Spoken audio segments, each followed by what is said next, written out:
Hello everyone, स्वागत है आप सभी का अपने यूट्यूब चैनल एचपी प्रेप में। तो जैसा कि आप सभी को पता है, हम लोगों ने एक सीरीज स्टार्ट की है जिसमें हम सारे ही सब्जेक्ट्स के एमसीक्यूज़ डिस्कस कर रहे हैं जो कि मोस्ट इम्पॉर्टेंट हैं। पॉलिटी ज्योग्राफी के हम कर चुके हैं, अब हम हिस्ट्री के एमसीक्यूज़ कर रहे हैं। इसमें पहले 2 पार्ट्स हम कर चुके हैं जिसमें हमने किए हैं 50 एमसीक्यूज़। आज हम 3rd पार्ट करेंगे। ये पार्ट थोड़ा सा लॉन्ग होगा क्योंकि इसमें हम मैक्सिमम क्वेश्चंस कवर करने का ट्राई करेंगे। तो शुरू करते हैं आज की हमारी क्लास। अगर आपने चैनल को सब्सक्राइब नहीं किया है तो चैनल को सब्सक्राइब करिए और वीडियो को लाइक करना मत भूलिए। हमारा फर्स्ट क्वेश्चन है और overall 51st question, which of the following events led to the end of non cooperation movement, यानी निम्न में से वो कौन सा इवेंट था जिसकी वजह से नॉन कोऑपरेशन मूवमेंट को खत्म करना पड़ा। ऑप्शंस हैं काकोरी केस, चोरी चोरा इवेंट, जलियांवाला बाग मैसेकर या मुजफ्फरपुर इवेंट। तो इसका राइट आंसर है चोरी चोरा इवेंट। ये इवेंट हुआ था February 4, 1922 को और इस इवेंट की वजह से ही नॉन कोऑपरेशन मूवमेंट को एंड करना पड़ा था। अगर इसकी शुरुआत की बात करें तो शुरुआत हुई थी इसकी जलियांवाला बाग मैसेकर और रोलेट एक्ट की वजह से। ठीक है, तो 2 क्वेश्चन होते हैं, शुरुआत जलियांवाला बाग मैसेकर से और एंड हुआ था चोरी चोरा इवेंट से। चोरी चोरा की बात करें तो ये यूपी के गोरखपुर में है। यहाँ पर मोस्ट इंपॉर्टेंट ऑप्शन है काकोरी केस, इसे हम डिटेल में डिस्कस करेंगे। अगर बात करें काकोरी केस की, इसे हम काकोरी कॉन्स्पिरेसी या काकोरी रोबरी या काकोरी ट्रेन एक्शन, इन तीनों ही नामों से जानते हैं। ये हुआ था अगस्त 9, 1925 को। इसमें हिंदुस्तान रिपब्लिकन एसोसिएशन के कुछ मेंबर्स थे जिन्होंने ब्रिटिश ट्रेन को लूटा था। अगर बात करें हिंदुस्तान रिपब्लिकन एसोसिएशन की, तो इसकी स्थापना हुई थी 1924 में और स्थापना की थी इसकी सचिंद्र नाथ सान्याल ने। ठीक है, ये जो अनुशीलन समिति है उसी की ऑफशूट थी। अनुशीलन समिति का क्वेश्चन आएगा, वहां पर डिस्कस करेंगे। दूसरा, इसमें मेंबर्स थे भगत सिंह, चंद्रशेखर आज़ाद, सुखदेव, अशफाकुल्ला खान और राजेंद्र लाहिरी। बाद में हिंदुस्तान रिपब्लिकन एसोसिएशन का नाम हिंदुस्तान सोशलिस्ट रिपब्लिकन एसोसिएशन कर दिया गया था 1928 में। क्वेश्चन नंबर 52 है, when was Congress split into 2 parts, यानी कांग्रेस 2 भागों में विभाजित कब हुई थी। मोस्ट इंपॉर्टेंट क्वेश्चन है ये। ऑप्शंस हैं इसके Bombay session, Calcutta session, Lahore session या सूरत सेशन। तो इसका राइट आंसर है सूरत सेशन। कांग्रेस स्प्लिट को सूरत स्प्लिट के नाम से भी जाना जाता है। अगर बात करें सूरत सेशन की, तो उस समय सूरत सेशन को हेड किया था रास बिहारी घोष ने और ये हुआ था 1907 में सूरत में। ठीक है, क्योंकि कांग्रेस जो थी इसमें 2 तरह के लोग होते थे, एक होते थे मॉडरेट और एक थे एक्सट्रीमिस्ट। जो मॉडरेट थे ये बिलीव करते थे कि शांति से स्वतंत्रता प्राप्त की जाए, जबकि जो एक्सट्रीमिस्ट बिलीव करते थे कि जब तक हम एक्सट्रीम स्टेप्स नहीं लेंगे तब तक हमें इंडिपेंडेंस नहीं मिलेगी, यानी कि बेसिकली वायलेंस वाला रास्ता। इसी वजह से मॉडरेट्स और एक्सट्रीमिस्ट के बीच में स्प्लिट हो गया, जिसे हम कांग्रेस स्प्लिट भी बोलते हैं या सूरत स्प्लिट के नाम से भी जानते हैं। क्वेश्चन नंबर 53 है, who was the leader of Bardoli Satyagraha. Bardoli Satyagraha के लीडर का नाम पूछा है। ऑप्शन है सरदार पटेल, विट्ठल भाई पटेल, महादेव देसाई या महात्मा गांधी। तो इसका राइट आंसर है सरदार वल्लभ भाई पटेल। बात करें बारदोली सत्याग्रह की, तो ये हुआ था 1928 में गुजरात के सूरत में।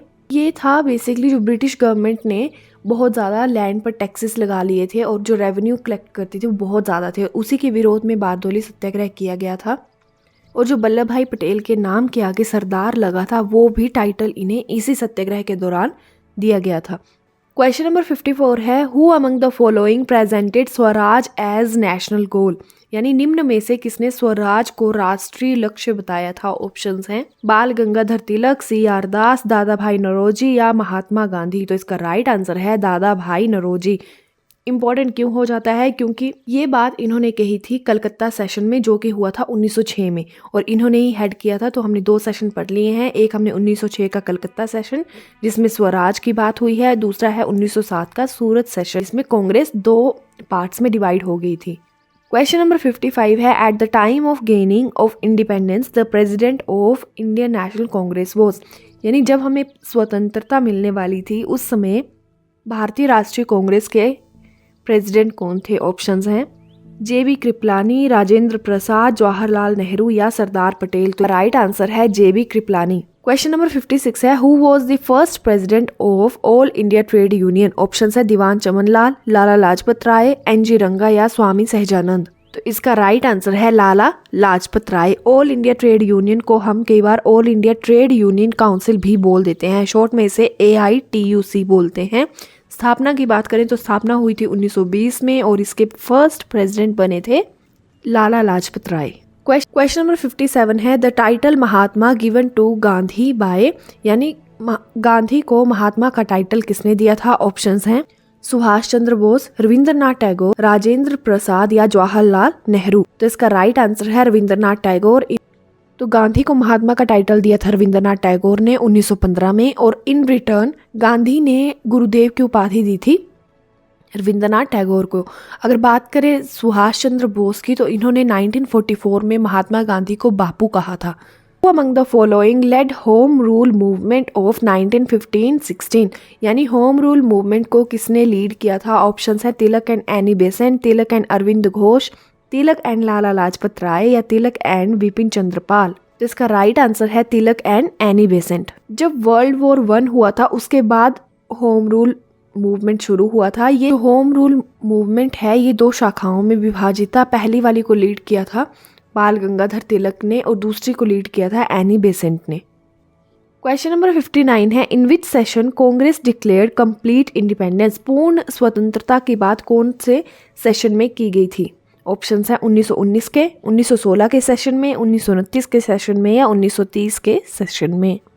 तो इसका राइट आंसर है 1929, जो कि हुआ था लाहौर में और इसे हेड किया था जवाहरलाल नेहरू ने। उसी में कंप्लीट इंडिपेंडेंस की बात की गई थी। इसे क्वेश्चन नंबर 60 है, who brought about a compromise between Congress and Muslim League in 1916, यानी 1916 में कांग्रेस और मुस्लिम लीग के बीच में कॉम्प्रोमाइज किसने करवाया था?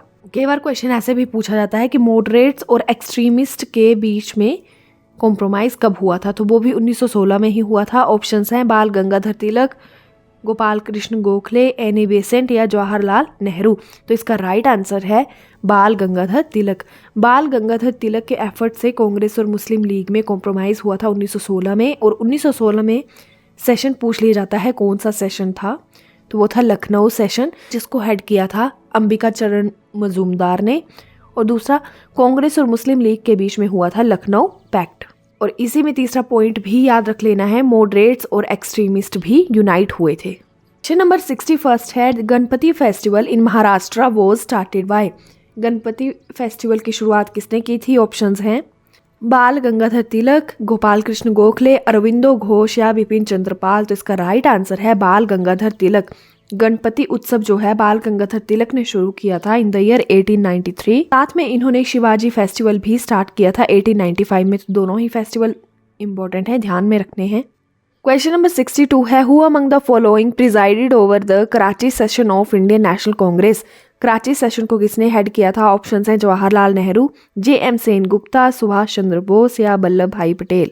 तो इसका राइट आंसर है वल्लभ भाई पटेल। और यही वो सेशन है जिसमें ये डिसाइड किया गया था कि Mahatma Gandhi second round table conference जो कि लंदन में हुई थी वहां पर आईएनसी को रिप्रेजेंट करेंगे। क्वेश्चन नंबर 63 है, Vande Mataram become the theme song of the Indian national movement during, यानी वंदे मातरम किस नेशनल मूवमेंट का थीम सॉन्ग बना था? ऑप्शंस हैं Champaran Satyagraha, civil disobedience movement, non cooperation movement या स्वदेशी मूवमेंट। तो इसका राइट आंसर है स्वदेशी मूवमेंट, जो कि 1905 से 1911 तक चला था। स्वदेशी मूवमेंट शुरू हुआ था बंगाल की पार्टीशन की वजह से, जो कि 1905 में की थी लॉर्ड कर्जन ने, और 1911 में बंगाल पार्टीशन को रद्द कर दिया गया था। पिछली क्लास में हम डिस्कस कर चुके हैं। बात करें वंदे मातरम की, तो वंदे मातरम एट प्रेजेंट हमारा नेशनल सॉन्ग है, जिसे लिखा है बंकिम चंद्र चट्टोपाध्याय ने, और ये लिया गया है उनकी ही बुक आनंद मठ से। क्वेश्चन नंबर 64 है, who declared every blow that is hurled on my back will be nail in the coffin of the British empire. Hindi में इसका मतलब है मेरी पीठ पर पड़ने वाला हर प्रहार ब्रिटिश साम्राज्य के ताबूत में एक कील साबित होगा। ये किसने कहा है? ऑप्शंस हैं भगत सिंह, लाला लाजपत राय, चंद्रशेखर आजाद या बाल गंगाधर तिलक। तो इसका राइट आंसर है लाला लाजपत राय। और ये उन्होंने तब बोला था जब वो साइमन कमीशन का विरोध कर रहे थे। पिछली ही क्लास में हमने साइमन कमीशन के बारे में डिस्कशन किया है। लाला लाजपत राय की बात करें तो इन्हें पंजाब केसरी के नाम से भी जाना जाता है और इनकी एक ऑर्गेनाइजेशन की बात हमने की है, सर्वेंट्स ऑफ पीपल सोसाइटी, जिसकी स्थापना हुई थी 1921 में। साइमन कमीशन जब भारत में आया था 1928 में, तो साइमन गो बैक के नारे लगाए गए थे और साथ में उसे काले झंडे भी दिखाए गए थे। उसी के दौरान लाला लाजपत राय पे लाठीचार्ज किया गया था और उन्होंने ये शब्द कहे थे। क्वेश्चन नंबर 65 है, who among the following founded Anushilan Samiti? Options है पी मित्रा, बरिंद्र घोष, वी सावरकर या नरेंद्र मोदी। इसका राइट आंसर है पी मित्रा। अनुशीलन समिति की बात करें तो इसकी स्थापना हुई थी ढाका में 1905 में और ये बंगाल में बहुत ज़्यादा एक्टिव थी ये समिति, और इसी की ऑफशूट थी आगे Hindustan Republican association. Question number 66 है, the only session of the Indian national Congress addressed by Mahatma Gandhi held at, यानी कि वो कौन सा एकमात्र सेशन है इंडियन नेशनल कांग्रेस का जो महात्मा गांधी ने एड्रेस किया है? ऑप्शंस हैं अमरावती, बेलगांव, कराची या नागपुर। तो इसका राइट आंसर है बेलगांव सेशन, जिसको हेड किया है महात्मा गांधी ने, और ये हुआ था 1924 में। यहीं पर एक और पॉइंट याद रखना है कि इंडियन नेशनल कांग्रेस का एक ऐसा सेशन भी है जो कि एक विलेज में हुआ है, रूरल एरिया में हुआ है, वो है कांग्रेस का 50th सेशन महाराष्ट्र के फैजपुर में हुआ है और ये प्रिजाइड किया था जवाहरलाल नेहरू ने। First and the only session जो कि विलेज एरिया में हुआ है। क्वेश्चन नंबर 67 है, who among the following attended all the 3 round table conferences? निम्न में से किसने तीनों राउंड टेबल कॉन्फ्रेंसेज में भाग लिया है? ऑप्शंस है जवाहरलाल नेहरू, BR अम्बेडकर, वल्लभ भाई पटेल या राजेंद्र प्रसाद। तो इसका राइट आंसर है BR Ambedkar. 3 round table conferences हुई हैं, एक 1930 में हुई है, फिर 1931 में और तीसरी हुई है 1932 में। क्वेश्चन नंबर 68 है, in which of the following movement did Gandhi make the first use of hunger strike as a weapon? निम्न में से वो कौन सा मूवमेंट था जिसमें गांधी ने हंगर स्ट्राइक को एक वेपन की तरह यूज किया था फर्स्ट टाइम? ऑप्शंस हैं नॉन कोऑपरेशन मूवमेंट, रोलर सत्याग्रह, अहमदाबाद स्ट्राइक या बारदोली सत्याग्रह। तो इसका राइट आंसर है अहमदाबाद स्ट्राइक। गांधी के फर्स्ट 3 मूवमेंट याद रखने हैं। एक हम कर चुके हैं चंपारण सत्याग्रह, दूसरा है अहमदाबाद मिल स्ट्राइक और तीसरा है खेड़ा सत्याग्रह। क्वेश्चन नंबर 69 है, Rabindranath Tagore gave up his knighthood in protest to which one of the following? Options है Rowlatt act, massacre at Jallianwala Bagh, Simon commission या क्रिप्स मिशन। तो रविंद्रनाथ टैगोर ने अपनी नाइटहुड की उपाधि जब जलियांवाला बाग मैसेकर हुआ था तब लौटा दी थी। क्वेश्चन नंबर 70 है, what was the name of the party formed by Motilal Nehru and CR दास इन 1923? मोतीलाल नेहरू और CR दास ने 1923 में जो पार्टी बनाई थी उसका नाम क्या है? ऑप्शंस हैं इंडिपेंडेंस पार्टी, गदर पार्टी, स्वराज पार्टी या इंडियन नेशनल पार्टी। तो इसका राइट आंसर है स्वराज पार्टी। क्वेश्चन नंबर 71 है, where did the Congress launch the quit India movement on August 8, 1942? अगस्त 8, 1942 को कांग्रेस ने क्विट इंडिया मूवमेंट कहाँ से लॉन्च किया था? ऑप्शंस है बॉम्बे, मद्रास, कलकत्ता या पुणे। तो इसका राइट आंसर है बॉम्बे। बॉम्बे के भी ग्वालियर टैंक मैदान से ये लॉन्च किया गया था। क्विट इंडिया मूवमेंट की बात करें तो इसे हम अगस्त क्रांति के नाम से भी जानते हैं और इसी में डू और डाई का स्लोगन दिया था महात्मा गांधी ने। क्वेश्चन नंबर 72 है, who among the following started individual Satyagraha? Individual Satyagraha किसने शुरू किया था? ऑप्शन है विनोबा भावे, जवाहरलाल नेहरू, सरदार पटेल या शौकत अली। तो इसका राइट आंसर है विनोबा भावे।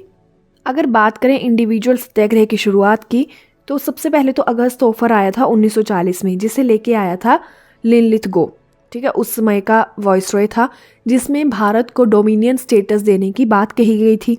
अब कांग्रेस ने अगस्त ऑफर को रिजेक्ट कर दिया और कहा कि हमें डोमिनियन स्टेटस नहीं चाहिए, हमें चाहिए कंप्लीट इंडिपेंडेंस। अगस्त ऑफर के रिस्पॉन्स में गांधी ने शुरू किया था इंडिविजुअल सत्याग्रह, जिसमें पहले सत्याग्रही बने थे विनोबा भावे और दूसरे बने थे जवाहरलाल नेहरू। नंबर 73 है, who was the founder of Harijan Sevak Sangh? Options हैं बाल गंगाधर तिलक, महात्मा गांधी, BR अम्बेडकर या ज्योतिराव फुले। तो इसका राइट आंसर है मोहनदास करमचंद गांधी।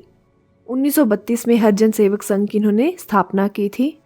क्वेश्चन नंबर 74 है, who was the founder of Azad Hind Fauj? Options हैं शाहनवाज खान, सुभाष चंद्र बोस, राज बिहारी बोस या कैप्टन मोहन सिंह।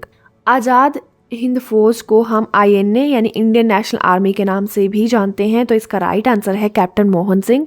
स्थापना हुई थी इसकी सितंबर 1942 में। सिंगापुर में।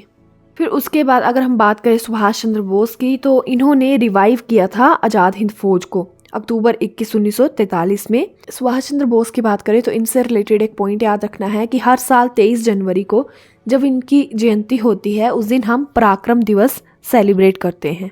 क्वेश्चन नंबर 75 है, who called the proposals of the Cripps mission as a post dated cheque. जब क्रिप्स मिशन आया था उसके प्रपोजल्स को पोस्ट डेटेड चेक किसने कहा है? ऑप्शंस हैं मौलाना अब्दुल कलाम आज़ाद, सरदार वल्लभ भाई पटेल, महात्मा गांधी या BR अम्बेडकर। तो इसका राइट आंसर है महात्मा गांधी। क्वेश्चन नंबर 76 है, the historic Dandi march of Gandhi began on. Dandi march की शुरुआत कब हुई थी? ऑप्शंस हैं जनवरी 31, 1930 को, मार्च 12, 1930 को, जनवरी 26, 1930 को या अप्रैल 6, 1930 को। तो इसका राइट आंसर है मार्च 12, 1930 को इसकी शुरुआत हुई थी और एंड हुआ था इसका अप्रैल 6, 1930 को। दांडी मार्च को हम सोल्ट मार्च या दांडी सत्याग्रह के नाम से भी जानते हैं। इसकी शुरुआत मार्च 12, 1930 को साबरमती आश्रम से शुरू की थी 78 फॉलोअर्स के साथ में गांधी ने, और 241 माइल का रास्ता तय किया था जब वो समुद्र के किनारे पहुंचे थे और वहां पर उन्होंने नमक बना के नमक कानून को तोड़ा था। ऐसा इसलिए किया गया था क्योंकि जो ब्रिटिश गवर्नमेंट थी वो नमक पर भी टैक्स लेती थी। तो गांधी का मानना था कि नमक तो एक कॉमन चीज़ है, इसके ऊपर टैक्स नहीं होना चाहिए, हर किसी को अधिकार होना चाहिए कि वो खुद का नमक बनाए और उसका यूज़ करे। तो उसी के अगेंस्ट दांडी मार्च किया गया था ताकि जो ब्रिटिशर्स की सोल्ट मोनोपोली है, एक अधिकार है, उसे तोड़ा जा सके। क्वेश्चन नंबर 77 है, when was the civil disobedience movement finally called off by Mahatma Gandhi. यानी कि महात्मा गांधी ने कब फाइनली सिविल डिसओबीडियंस मूवमेंट को खत्म किया? ऑप्शंस हैं 1931 में, 1933 में, 1934 में या 1932 में। तो इसका राइट आंसर है 1934 में।